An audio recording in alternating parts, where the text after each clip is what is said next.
Cricket ప్రపంచానికి ఈ ఏడాది చాలా మంది దిగ్గజ క్రికెటర్లు వీడ్కోలు పలికారు.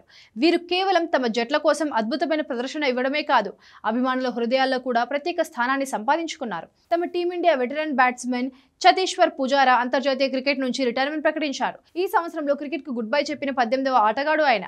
పుజారాకు ముందు కూడా చాలా మంది స్టార్ ప్లేయర్లు ఈ ఏడాది తమ అభిమానులకు షాక్ ఇచ్చారు. ఈ ఏడాదిలో చాలా మంది ఆటగాళ్లు అన్ని ఫార్మాట్లకు గుడ్ బై చెప్పారు. అంతర్జాతీయ క్రికెట్ నుంచి రిటైర్ అయిన వారిలో Martin Guptill, Tamim Iqbal, Varun Aaron, Shapoor Zadran, Wriddhiman Saha, Dimuth Karunaratne, Heinrich Klaasen, Piyush Chawla, Nicholas Pooran, Andre Russell వంటి ప్రముఖులు ఉన్నారు. హెన్రిచ్ క్లాసెన్, నికోలస్ పూరన్ లాంటి యువ ఆటగాళ్లు కూడా అంతర్జాతీయ క్రికెట్ కు వీడ్కోలు పలకడం అందరినీ ఆశ్చర్యపరిచింది. ఈ ఏడాది టెస్ట్ క్రికెట్ కు వీడ్కోలు పలికిన వారిలో భారత్ నుంచి రోహిత్ శర్మ, విరాట్ కోహ్లీ ఉన్నారు. టీమిండియాకు చాలా కాలం పాటు మ్యాచ్ విన్నర్స్ గా నిలిచిన ఈ ఇద్దరు టెస్ట్ క్రికెట్ నుంచి తప్పుకున్నారు.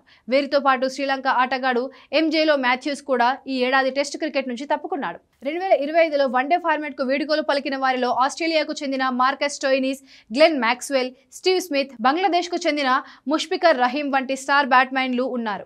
ఈ ఏడాది ఇంకా 4 నెలలు మిగిలింది. ఈ 4 నెలల్లో మరికొంతమంది ప్రముఖులు కూడా రిటైర్ అయ్యే అవకాశం ఉంది.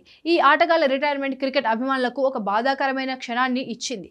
ఈ దిగ్గజ ఆటగాళ్ల స్థానాన్ని భర్తీ చేయడం అంత సులభం కాదని చాలా మంది భావిస్తున్నారు. అయితే యువ ఆటగాళ్లు ఇప్పుడు క్రికెట్లో కొత్త చరిత్రను సృష్టించడానికి సిద్ధంగా ఉన్నారు.